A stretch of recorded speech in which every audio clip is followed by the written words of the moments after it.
We're talking today about the power of yoga to enhance your voice. And today I am very pleased to be joined by Rosie Secker. Is that how you pronounce your surname? Yes, yep, it is. Perfect. Okay. And Rosie is, well, I might let you introduce yourself, but briefly, you are a singing teacher, you're a Yeah, singer, and you're a yoga teacher.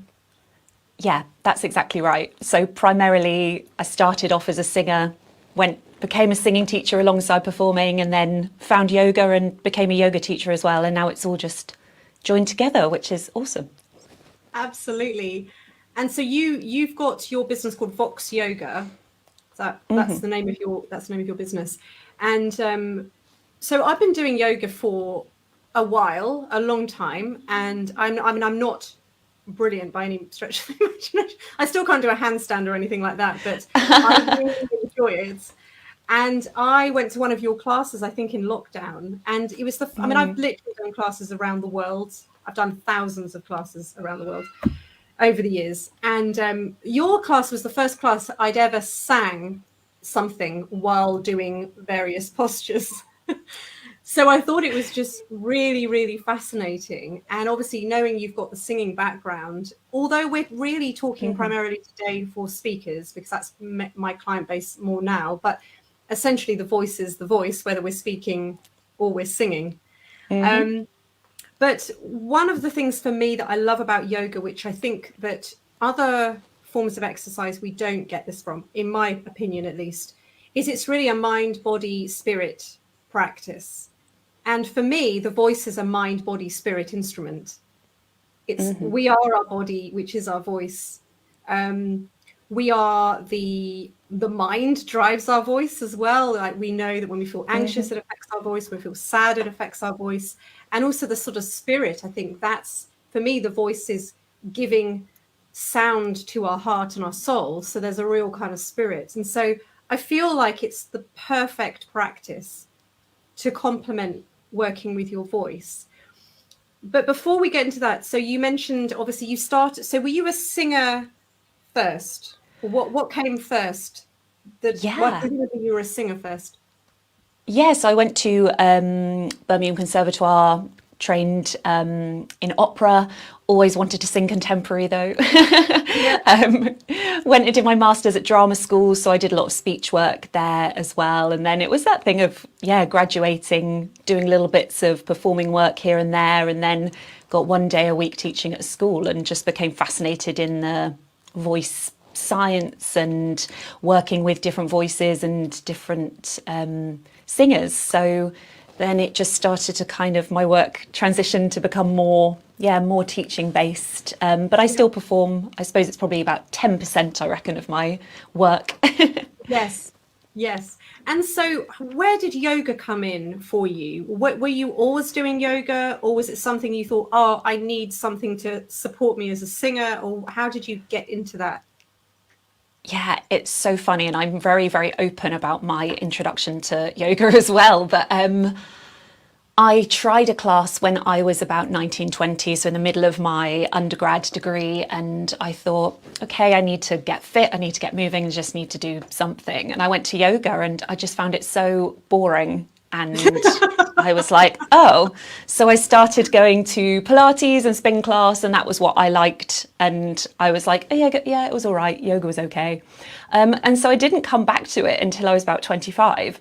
And I came back to it at a time when I was extremely busy, quite stressed. I was driving loads, going in between. I was doing big workshops in schools for kids, and it was all kind of big energy. And then I'd sprint, eat lunch in the car, drive somewhere else, you know, and it was just so hectic, working 6 days a week. And I thought, I just need something to have as physical movement, but also just to de-stress a little bit. And I thought, oh, I'm going to try yoga. Went to Brighton Yoga Festival and did some free classes. And I was like, oh, I'm going to try some YouTube, and then realized there was a beautiful studio around the corner from my old house. So I just started to build my practice. And so I truly believe that yoga comes to you at the right time. Like, it's not right for everyone.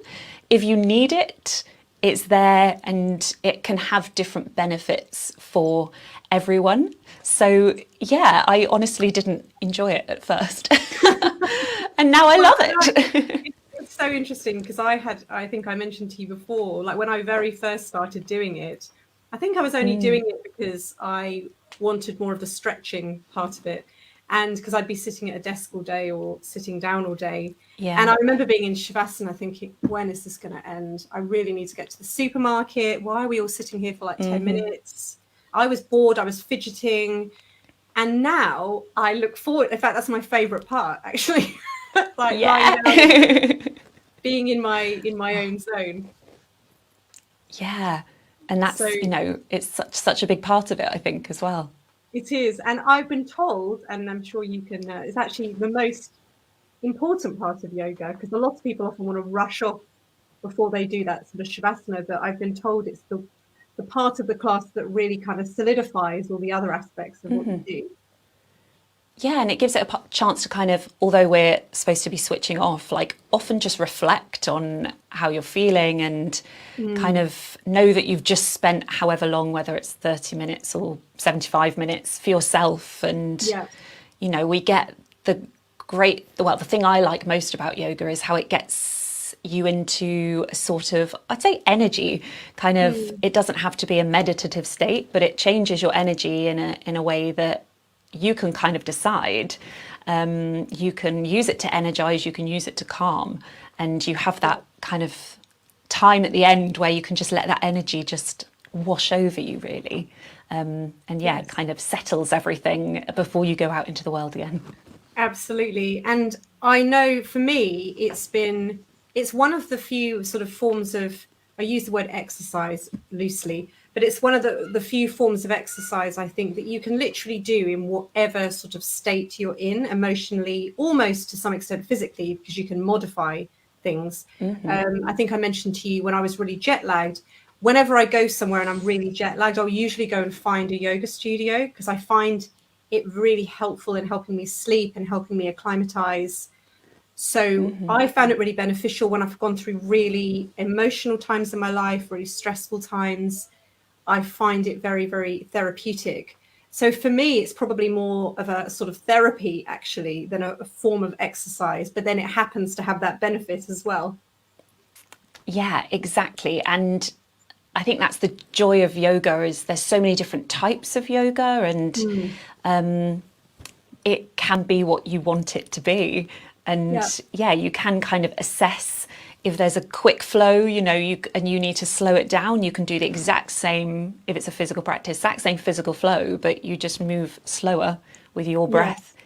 If you're feeling unenergized, you can do the same thing, but you can go quicker and have different, variations and modifications. And you just really, take what you need. And it's always making it work for you, your body, but also on that day and in that moment, I think is very important as well. Absolutely. So on this topic then, so there would be people, I think yoga's become more popular for sure over the last probably 10 years. I mean, I haven't been back in the country for 10 years, but certainly we're living in Australia. It was very popular in Australia. So there would be people that have probably tried it or maybe regularly go, and then there'd be people that think, no, that's not for me. So are you able to simply explain how you would describe yoga and maybe what it is and what it isn't? Yeah, and that's I think such a hard question. I And I know, think everyone would have different answers to that I as well. know. Well, But the yeah, reason I want to sort of start with this is because I think there's a lot of preconceptions about yoga. yes, And for people that have 100%. never done it, I think they think you just sit in a circle and hum, and it's all just very sort of, almost like you don't really sort of do anything.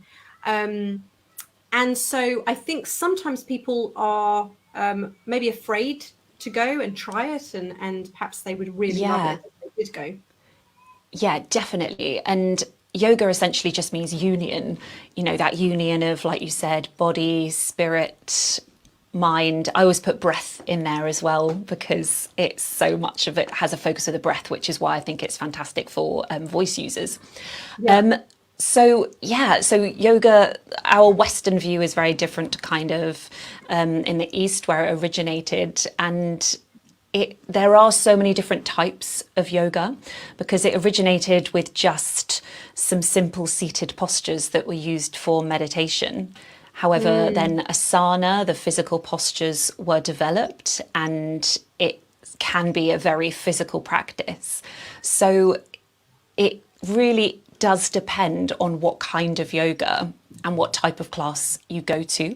So you could go to one of those Kundalini yoga classes, which I once saw a snippet of on the class timetable, and I thought that does not sound like something I want to do. And it was all chanting and repetitive things, and I'm not the most spiritual person, and I thought, no, that's not for me. However, there was one week, it was the only class I could attend, and I wanted to do some yoga, so I went, and it was weird, but I felt so good after it. I felt amazing. I couldn't believe it. And it worked for me, but different classes are very different. So you might have that very slow breath work, or you might have a fast physical flow where you are moving the body as well. So I think if someone is going to try yoga, it is really looking at the type of class. Don't just turn up to any class. Look at the description, because there are different types. There's Ashtanga yoga, where it follows the exact same sequence every time. Vinyasa, which includes, the planks and up dog, down dog, and a bit more yet what we might call power yoga. Yeah. Hatha yoga, which is much slower. Yin yoga, where we hold postures for a lot longer. So that's the most long-winded answer to what is yoga, but I think it can be whatever you want it to be. And it's really funny that you said at the beginning, I don't know if I'm very good at yoga, I don't know if I can do a handstand. But it's your personal practice, because I was never ever a flexible person. And it's really funny, the more yoga I do, there's just some parts of my body that I just know are not as flexible as other parts. And I think, am I ever going to be able to feel like I can do that, like the textbook posture? And it's like, well, it doesn't matter, because I'm still getting the benefits of it for my body. So I think the good thing about yoga is you can take what you want from it. If you want to have some breath work, or pranayama as we call it, with some simple stretches, that's what you can use. And if you want to use it as an exercise program, you want to build up a sweat, then you can. But it's just knowing that it is that union of, the body, mind, breath, and spirit, I suppose. Yes. And perhaps that's what it is, whereas I think other forms of exercise, not that you can't access those 4 points, but the focus for me, so I also go to the gym, and for me, it's very much body focused. It's very much about, let me lift the heaviest weight I can. Let me run as fast as I can on the treadmill. People are usually got headphones in. They're usually not particularly connected. For me personally, yoga is really a connection to self. And as you said, we do that through the breath. And also, I think whichever kind of yoga you do, there's normally some focus on breath. Even if you're doing the faster vinyasa, they're normally trying to get you to kind of feel your breath, follow your breath, versus so I think the connection to breath is from my knowledge and understanding, probably links all of those different styles that you've described. Yeah, definitely. And I did my yoga teacher training, and it was although it covered a lot of styles, the main focus was vinyasa, and you had to, your what's it called? Qualification, certification, 60-minute practice you had to lead. Can't think of the word, exam, I don't know, end class. 60 minutes, and everything had to be inhale this, exhale that, inhale, hold, inhale, exhale. Everything was built around the movement of the breath. And it was, to show you understood the kind of how you move with the breath. It was maybe a little bit too much for my teaching style. I think it's nice to have those moments of silence where people can, connect to their breath in their own way. But it was a lot of the time in a quick vinyasa class as well. Everything was built around that. And it helps you to move more efficiently as well. Because often we end up holding our breath. You'll be holding a balancing posture, and it's like, oh, and then we squeeze, and then we wobble. But actually, if you breathe, and actually if you add sound, just even a zzz, then you lightly engage your core. You stop holding your breath, and you have better balance as well. So. Which is obviously similar to using our voice as well. We never want to be holding our breath when we're singing or speaking. So there's always that nice continuous flow. I know there are certain breathing practices where you do sort of hold the breath in yoga. I can't think what it's called at the moment, where you kind of inhale, hold, exhale. It's so funny because I did that in a class this morning, and I was talking about when you suspend the breath, you keep in glottis, the space between the vocal folds, open. Yes. And feeling the expansion without the constriction. But again, I don't actually know if there is a name for that practice of breathing within yoga. You do have box where you breathe, hold, exhale, hold. Yes. But I just say suspend the breath. Suspend the breath, yes. Because I think that's something that I certainly see with other forms of exercise there. And I was talking about this with someone with weightlifting, particularly, where there's an encouragement to really like squeeze the glottis. It's like which is not great for the voice. So I think, I think what we're saying really is the common thread, I think, is breath. And it really helps us to connect the postures, and I think coming onto the voice, then obviously the breath powers the voice. It's really important. Why do you think in your work and what you do, what do you think? Why do you think it's so valuable to people, voice users, to sort of incorporate yoga into their practice? Yeah, it's hard to know where to start because I do this so much. I'm like, what's the most important? Where do I start? And I think there are actually so many parallels between yoga and the voice, but really it's, knowing that our voice is part of our body and it's part of an entire system as well.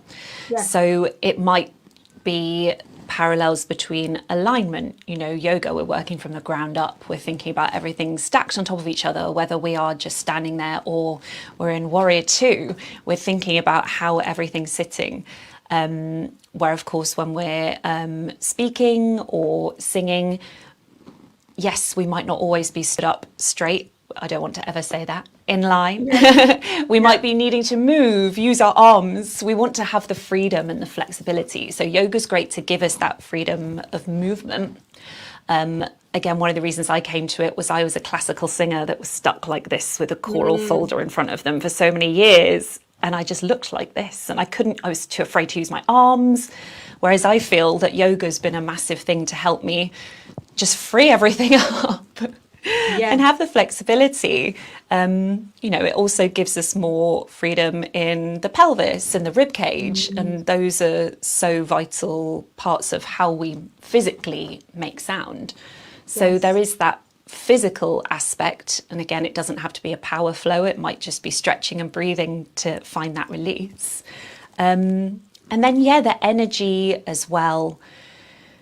We often, when we are speaking, like you're saying, it's kind of so much regulated by our mind, our voice, and we have to get up and speak or sing in front of people and the nerves kick in, and it's that balance between the nervous system. And yoga is fantastic to, get us into that more, I suppose, meditative state, but just to calm, let the parasympathetic nervous system take over and give us that sense of calm, which also gives us that sense of confidence, I think, as well.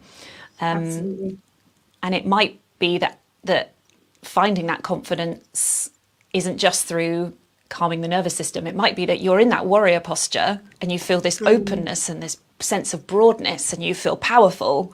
Yes. And that might be what gives you the strength and the confidence as well. So I think it's really thinking of it as kind of an embodied practice. There are so many other benefits, like I said, the core engagement. We're in a balancing posture. We can feel our breath a little bit more in, like the lower abdominals supporting the breath a bit more. Maybe you can't feel it so much standing up, but you're in a certain posture. and you can connect to it a bit more, and then you can maybe translate that into your voice practice as well. And I think really it's knowing that, yes, it might be if you build yoga into your, I don't want to say daily, but even weekly routine, that you start to feel the effects more frequently. You start to feel a bit more calm, confident, in control of the breath, in control of your voice. Or you might just use a one-off exercise before a presentation, a performance, and that can help you as well. So I think there are, I could talk for hours on parallels and benefits, but really it's, I think there is that thing. When I was training, although I had wonderful training and I loved it, I would do it again, there wasn't really a physical focus at all. And I did just think of everything as like, how does everything feel in my mouth? What's my larynx doing? Because I trained classically as well before I did the, learn about how you can use your voice in different ways. Everything was kind of one setup. And I didn't really consider my body at all. And I think that's maybe why when I graduated, I didn't feel ready to go out into the world and be a performer, because I didn't feel connected at all. And actually, it's only been like the last, I forgot how old I was then. I was going to say 5, maybe 10 years, that I think I've got better as a performer, and I haven't increased my training or done more practice vocally. I think I've just become much more like embodied physically, felt more open, and therefore my voice, all my existing training is still there. My voice has just freed up so much. And I think that's just an amazing thing, really. Well, it's interesting. So when you were talking, I was thinking also from my own perspective, obviously we've got like the throat chakra and they talk about the chakras in yoga. And it's one of the few practices, again, where you're really encouraged to open the chest and open, like, is it the fish pose where you lie on your back and you put your head back and you really open up through here? Because most of us spend our lives like this, like this, like this. Most of this is shut down. And as a speaker, as a singer, we want this kind of open. And yoga's brilliant. I think I often get, I'm not doing yoga in a kind of proper quote unquote way, but I will often get clients to kind of really start to open this bit up, because I think particularly if you're sitting at a desk all day, you're sitting in front of a computer, this throat area, chest area, the shoulders are hunched forward.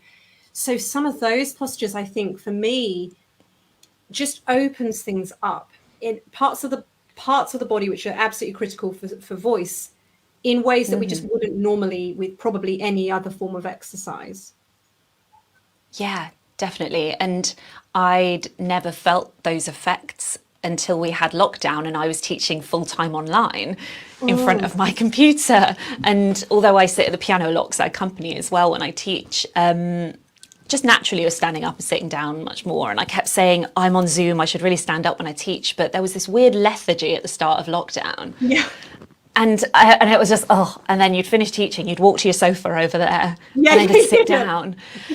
And I'd never been, that kind of person. And I really felt like the effects actually of it. And I think I came to see the connection even more of how actually when we do this and sit like this a lot and we get a bit slumped, how that does then, it does have such a knock-on effect. And yoga is amazing to have those forward bends, back bends, and that thing of throat chakra opening, it's definitely physical, but it helps you to feel so kind of present and open as well. Just, what's the word? Mentally open, I think. Yes. Because I think there's a vulnerability to yoga as well. When you do like camel pose, again, when you're, I don't know whether anyone knows what these postures are, but anyway, but I think for me, that posture, I find that quite vulnerable because you're sort of really open. And again, I think as a general rule, as human beings, we're not open at the front. We tend to be slouched forward as a general rule. And so when we do postures that really open this, I think it can bring up a lot emotionally for people. You can feel quite exposed. But I do think the benefit of that as a speaker, as a singer, is you're more connected to your body, you're more connected to your voice. And I think you can then show up more unafraid to express yourself because you've started to kind of physically open this part of your body up. Whereas I think for most of us, we're used to collapsing in, particularly as a speaker.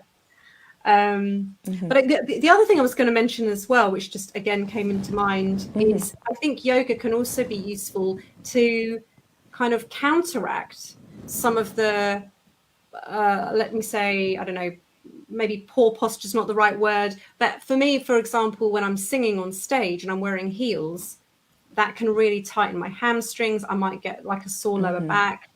And obviously there's other things I need to do there. But I do find, again, yoga is brilliant for like that stretching of the lower back, stretching of the calves, the hamstrings, all of that kind of stuff. I find it like a really brilliant sort of compensatory practice when I've had like a night of singing, for example, or speaking. Yeah, 100%. And you could move through, again, I'm going to mention something which people might not know what it is, but a sun salutation A, it's a sequence that takes maybe a minute and a half max, and it's a full body. You've got every single thing in there. You've got standing extension, you've got forward fold, you've got hamstring stretch, plank core, you've got back bend, you've got a chance to breathe, you're flowing with the breath. Like, it has got everything in there. And that might scare, someone might have heard plank and thought, I don't want to do that. Like, you can modify it, you can drop the knees, you can do it slowly. So just doing one sun salutation just can change entirely how you feel. And there are so many things physically. Like, I teach at a college in London, and I turned up on my first day. We had a whole staff meeting, so it was September, and the head of singing was like, oh, just a reminder, everyone female identifying has to wear heels in their lessons. And I was like, what? Why? I was a bit like, that's weird. And then I thought, well, that's such, if you're going to be wearing heels to your audition, your performance, you should get used to them, because I wear flat shoes all the time, and then I'll go for a gig and I'll wear heels for 2 hours and my entire alignment is shifted. So actually, if you're obviously not, if you're singing rock or pop, you want to wear big boots and stuff, but it's if you're going to be wearing those heels, you should practice and see how it affects your alignment, because funny things happen to us when we're speaking or singing, get nervous. I was in a chamber choir concert once, and it was one where most people were very good at sight reading, so you wouldn't have loads of rehearsals. If you missed the odd rehearsal, you'd catch up on your own. And I remember turning the page once and I was like, oh my gosh, am I sight reading in the performance? And I was suddenly panicked, and as I went to walk off like 20 minutes later, I'd locked my knees so badly, like I've struggled to walk because the panic had set in. And it had made me just lock my knees. And then as soon as you lock your knees, your pelvis tilts, shortens your hip flexors, you can't breathe efficiently. And it was like a horrible experience for me. And I've moved away from where we started. But just having that awareness of the body. And yoga, I mean, that's probably my most used word when I'm teaching, is awareness. How does that, what can you reflect on how that made you feel, because you're more aware of your body. And I think if you are in a situation where you're feeling a bit sticky, a bit stuck, you can start to notice it. If heels towards the end of the set, we're feeling a bit keeping more of bounce in the knees, just noticing things, and then knowing that if you might lean towards that, doing a little bit of movement, maybe yoga before you go on, and then after as well, to kind of reset, can be really useful. Absolutely. And actually, I think when we are more connected to our body, and I've certainly found this, we're more connected to our voice as well, because a lot of the time people don't even realize, say, how much tension they're holding in their neck or their shoulders or their chest, which is obviously going to impact the voice. But when we do something like yoga, it really brings the energy inwards to us, and we start to I think, build a real connection to our body, which can only ever, in my opinion, make us a better voice user, a better speaker, a better singer, because ultimately our body is not only, as we said, the instrument, but it's also the expression of that instrument. So we're both, the piano. I always say to people, you're the piano and the piano player as a singer or as a speaker. Oh, I love that. That's great. Yeah. Because I think some people that. don't see themselves. You can steal it, that's fine. Because I think often we don't see ourselves as an instrument. We just, particularly I think speakers that I work with mainly, they're often very disconnected to their voice because it's usually they've never done any voice training before. I think with most singers, in my experience, there is a sort of, perhaps it's a bit more accepted that if you want to be a good singer, you probably are going to have to do some kind of training at some point, because it's very hard to just become a great singer naturally without having any kind of sort of input or feedback or training. But I think, you can go through life and never have any voice training as a speaker. And often that they'll only come to me when things are starting to go wrong, like there's a lot of tension or there's a lot of struggling with weakness in the voice or projection or whatever. So it's really, really interesting. So are there some things then that you could suggest that you could even demonstrate now? Because obviously it's going to be maybe a bit challenging for you to demonstrate like a downward dog. Well, and we want it to be accessible anywhere as well. Yes.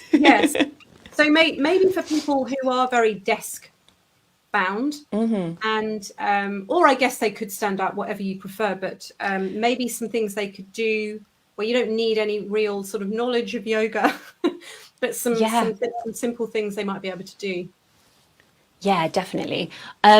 So first, let's think about neck, shoulders, jaw. So again, it's kind of taking something simple that you might already know. We'll just do a little neck tilt stretch, but how you can adjust it. So you just drop one ear to the shoulder.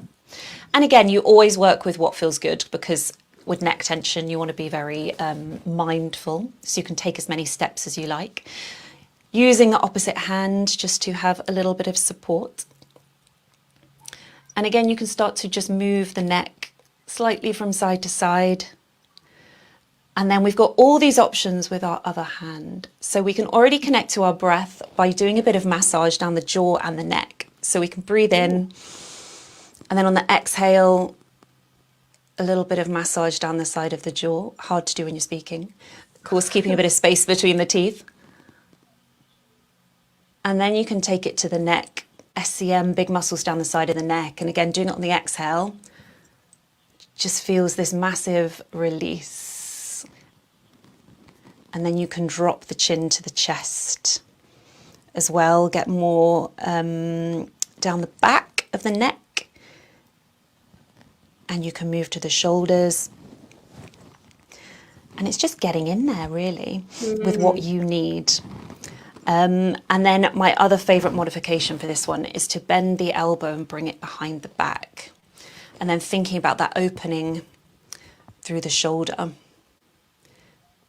And again, you can have a little bit of movement. If you drop the chin to the chest there, you feel this stretch all the way down the back of the neck, the shoulder, which normally feels great. And it doesn't have to be static. You can have a bit of movement as you go. And then if you're in a place where it allows, I always encourage, if you can, to just add a bit of humming. So as you're stretching, your exhale just becomes a hum, and you'll feel the vibrations under your hand as well, which instantly gives you that connection to the breath. To your voice. And you can slide around. And it kind of, it just encourages a little bit more release, and it brings your awareness to the place that you're massaging, trying to release. Same thing when the hand's behind the back as well. People think, I shouldn't voice when I'm doing things with my neck. But actually, if it feels good for you, it's fine. Absolutely. I do a lot more of that myself now as well, actually, just to encourage my neck to release, and humming, like I just turn my head gently from side to side and hum sometimes just to kind of release a Yeah. little bit. Yeah, and Yeah. I mean, I sing and hum all the time when I'm moving now, obviously doing yoga. Yes. So next one that is great is cat-cow, but you can do it seated. So this is one in yoga that we'll often do tabletop, hands and knees on the floor. But of course, if you're at a desk, you don't want to just climb onto the floor and start doing your cat-cows. So you can do it seated or standing, which is really nice. And again, we're just moving between a very small back bend and rounding into more of a forward bend. So if we bring the hands behind the head, and they're really just there to support, you can interlace. And already you just bring the elbows back, you'll feel this amazing opening across the chest. And you could just breathe here for a few moments, and you can use the thumbs as well, don't you see, to kind of help support down the back of the neck. Yeah. Can feel quite nice. I like to have a bit of massage with my thumbs there as well. And then we can start to flow between the two to get that sense of flow with the breath, even though we're sat down. So we can inhale, lift the chest, feel opening. You can look up if it feels good. And then on an exhale, we start to round the back. So you draw the chin towards the chest, elbows start to come together. And then you repeat. So we just inhale to open. And exhale to round, and you can round as far as feels good. It might be a small way. You could bring the elbows all the way down to the legs. Again, it's just making it work for you, and you can hold either of the postures if it feels like you want to get into that stretch a little bit more. And then of course you can always add sound to the exhale as well. So maybe just a s, so that you start to feel the muscles of exhalation a little bit more as you round. Or you could make it a hum or a zzz. Yeah.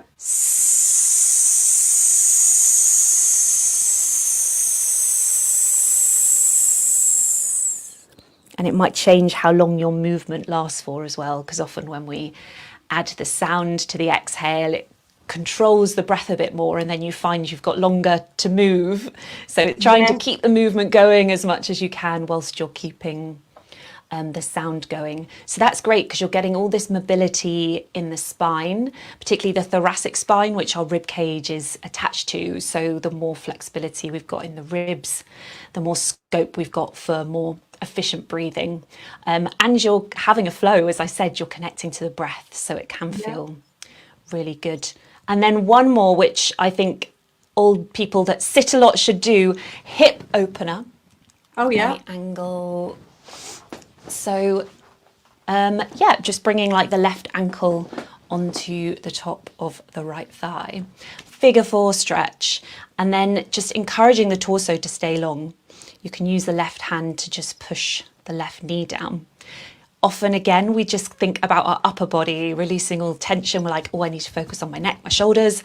However, as I said, hip flexors have all these connections with diaphragm, spine, also our central nervous system as well. So often people hold a lot of emotional tension in their hips, and finding a bit of release can not only help us to breathe a little bit better, but it can help to find a bit more of a sense of calm, kick in the parasympathetic nervous system, which we want. And then also it helps our pelvic alignment, which of course, as I said before, allows us to breathe more efficiently and then voice more efficiently as well. And again, you can have a little bit of movement there. I think often we don't need that static stretch because we want to have a focus on release and the breath. So it's fine to kind of have a little bit of rocking, bit of movement. I sit like this at the piano, actually, as I was finding I was getting really stuck. Yeah, I can't use the pedal, but if I'm just doing exercises, I often sit like this because unfortunately through lockdown, I've been getting a lot more like twinges in like back of my legs and stuff just from sitting so much more because I'd never used to. Yes. So this is now one of my go-to stretches, which is the same stretch as like pigeon pose. Yes. It works the same muscles, but you can just do it sitting down, you can do it on the tube as well, and you will notice a difference. You can do, well, as long as you're not one of those people that's getting in the way of everyone else. Yeah. As long as you've got the space. Yeah. So yeah, we often don't consider having a hip opener, but No. honestly, if you then did it and stood up, I think you'll feel quite a difference actually. And you only need to do it for, a minute on each side. Could do it for less, could do it for longer. Again, listening to your body. Yeah. And then, it's kind of seeing what works for you. And I think people often feel a bit self-conscious, but how many times do we see people do a bit of a stretch at their desks? Like, why not make your stretch become this instead? Absolutely. I like that. And actually, I read, and I think it maybe is more Feldenkrais, if that's how you pronounce it. One of the books I've got on that. There is a link between the hips and the jaw, and when we have tight hips, we often have tight jaw, and obviously jaw important for voice. So I don't know how true that is, but that's certainly something I've read, that there's a jaw hip connection too. Yeah, I actually wrote a little blog post on that for another organisation I do classes for, because I'd been reading about it and they were looking for ideas, and I was like, I'll write a short blog on this. So yeah, it's one of those things that there are a few, it's been widely known in like Chinese medicine for thousands of years that they've said there's this connection, but there are a few more research papers recently that have shown about like different angles of the jaw, and there's you have to be stood up to do this, but if you stand up and you chatter your teeth and you shift your pelvis, you'll feel that your teeth chattering shifts with the movement of your pelvis and your hips. So there definitely is a connection. How big or small, I don't know enough, but if you think about it, your jaw sits across this midline, as do your hips. So as soon as you go like this, there's got to be some compensation and things. But I'd like to learn more about that as well. Yes. Well, so I think, anyway, as you say, regardless whether there's a jaw connection or not, it just feels amazing to release the hips. Oh, it does. And, it is that thing of, I'd always kind of known and felt and witnessed people having that emotional connection with their hips. And there is a lot about, the hip chakra as well. But and then I read a research paper about, the muscle being connected to your nervous system. So if you're often, if your hip flexor, that particular muscle is tight, it can mean you're more likely to go into that fight or flight mode. Yes. And I think when we're stressed or we're anxious, often we can tighten through our hips and our glutes. And I mean, certainly for me, I definitely noticed that link. So, and again, I think jaw is often linked to stress and anxiety as well. When we're feeling very stressed, we tend, I'm like the queen of all of this. I will have to wear a mouth guard at night because I grind my teeth.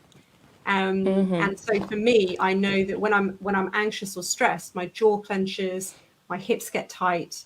So I know, at least in my own body, I definitely feel there's a link. Oh yeah. And of course there's a whole like pressure system in the body as well. So as soon as, you tense your throat, your abdominals often engage. And there's, that different diaphragms in the body as well, and how they're kind of regulating, and pelvis, larynx and stuff. So again, I don't know enough about it, but I've touched the surface where I'm like, that's fascinating. I'd like to learn more. Absolutely. Yes. Well, I'm just thinking now, we could open this up into a whole other conversation, because I know the bones of the feet, I know as well. There's a link between the feet and the diaphragm. Anyway, it's a whole other conversation. And fascia, everything's connected through fascia as well. So, and that's what I say to people all the time. Your voice isn't the larynx. I mean, it is, the voice box is the larynx, but everything is connected to the voice in some shape or form, either directly or indirectly. So whether it's through the hips and the jaw, or the feet and the fascia, whether it's the sternum and the neck, I mean, it's just everything. Which is why, coming back to this whole topic, that's why yoga is so good. It's a full body, full mind, full experience. So for those people who, so you have some really great videos on YouTube actually, where you do like little practices and stuff for people. So what's the best way for people to find out more about you? I can't speak. Yeah. So YouTube, I'm there, Vox Yoga. And yeah, I started that just to give people a taste in lockdown, and it took off, which is great. Yeah. My website as well, voxyoga.co.uk, has got a little bit more kind of information about how it could help voice users, help you. And then socials, Vox Yoga with Rosie. Just, yeah, to kind of connect, and I like to share how this can help people.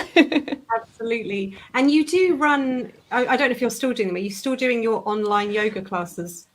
Yeah, I was doing them monthly, but I found as we all got back to, well, through lockdown, as everyone got back to real world stuff, more people would catch the recordings instead of live. So I'm kind of making the transition. I'm in the process of doing kind of like a mini downloadable course as well. So I'm hoping I'll have that out in September. So it's kind of practices that you can come back to, and longer ones than YouTube, so you can get immersed into that kind of, yeah, the feel of it and the energetic state a little bit more as well. And then I'm sure I'll still do a few live ones, but I can't say when the next one is. No, that's okay. And so they're not just for singers, your yoga classes. You could come along as a speaker. Yeah. A lot of it is kind of just organic vocalizing and seeing how the voice responds to the movement. So it might be that I'll say, oh, explore your upper range, and a speaker might think, oh, what?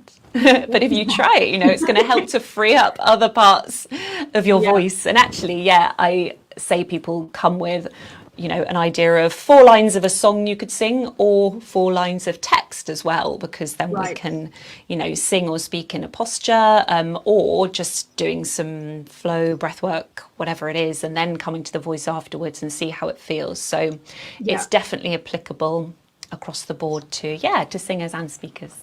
Brilliant. Well, thank you so much for your time. I'm going to be adopting some of those little, particularly the seated cat-cow, because I haven't done that one. I love it. Yeah, I do love that one. It does feel particularly, as I say, the hunched over the computer thing. It just Doing opens it now. up. There we go. Yeah. But thank you so much. And thanks for having me. Lovely to connect. And so I will put, for anyone watching the replay of this, I will put obviously Rosie's links below if you're interested in finding out more about her yoga. And don't be shy. I'm sure she's not going to make you sing a song. No, but you never know. But no. You might be a secret singer and not realize it yet. Yeah. Thank you so much. Thank you.